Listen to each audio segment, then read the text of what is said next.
ಒಟ್ಟೊಟ್ಟಿಗೆ 5 ಸಿನಿಮಾ ಹಿಡಿದ ಬಂದ ರಕ್ಷಿತ್ ಶೆಟ್ಟಿ. ಹೌದು, ರಕ್ಷಿತ್ ಶೆಟ್ಟಿ ಸ್ಯಾಂಡಲ್ವುಡ್ನ ಇತರೆ ನಾಯಕ ನಟರು ಹಾಗೂ ನಿರ್ದೇಶಕರುಗಳ ರೀತಿಯಲ್ಲ.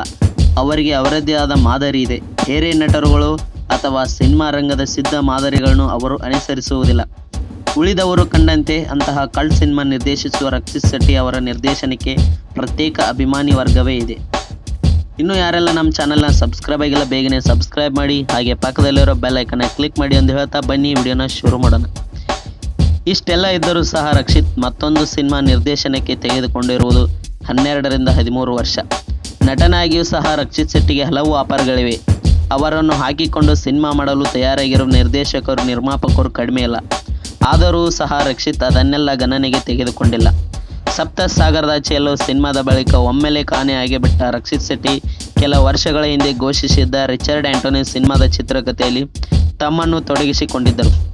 ಒಂದು ಸಿನಿಮಾದ ಚಿತ್ರಕಥೆಗಾಗಿ ಅಂಡರ್ ಗ್ರೌಂಡ್ ಆಗಿದ್ದ ರಕ್ಷಿತ್ ಶೆಟ್ಟಿ ಇದೀಗ ಹೊರಗೆ ಬಂದು 5 ಸಿನಿಮಾಗಳ ಸ್ಕ್ರಿಪ್ಟ್ ಹಿಡಿದುಕೊಂಡು ಹೊರಬಂದಿದ್ದಾರೆ. ಹೌದು, ರಕ್ಷಿತ್ ಶೆಟ್ಟಿ ಬರೋಬ್ಬರಿ 5 ಸಿನಿಮಾಗಳ ಚಿತ್ರಕಥೆಯೊಟ್ಟಿಗೆ ಬರುತ್ತಿದ್ದಾರೆ. ಇತ್ತೀಚೆಗೆ ಮಾಧ್ಯಮವೊಂದಕ್ಕೆ ಸಂದರ್ಶನ ನೀಡಿರುವ ರಕ್ಷಿತ್ ಶೆಟ್ಟಿ ಈ ಬಗ್ಗೆ ಹೇಳಿಕೊಂಡಿದ್ದಾರೆ.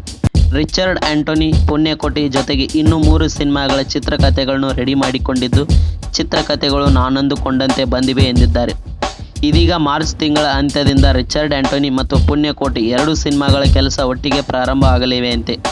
ಪುಣ್ಯಕೋಟಿ ಸಿನಿಮಾಗೆ ಸಾಕಷ್ಟು ವಿಎಫ್ಎಕ್ಸ್ ಅವಶ್ಯಕತೆ ಇರುವುದರಿಂದ ವಿಎಫ್ಎಕ್ಸ್ ಕೆಲಸಗಳನ್ನು ಈಗಿನಿಂದಲೇ ಆರಂಭಿಸುತ್ತಿದ್ದಾರೆ ರಕ್ಷಿತ್. ರಿಚರ್ಡ್ ಆಂಟೋನಿಗೂ ಸಹ ವಿಎಫ್ಎಕ್ಸ್ ಅವಶ್ಯಕತೆ ಇದೆ, ಆದರೆ ಹೆಚ್ಚೇನೂ ಇಲ್ಲ. ಹಾಗಾಗಿ ಅದರ ಚಿತ್ರೀಕರಣವನ್ನು ಶೀಘ್ರವೇ ಶುರು ಮಾಡುತ್ತಿದ್ದೇನೆ ಎಂದು ಹೇಳಿದ್ದಾರೆ.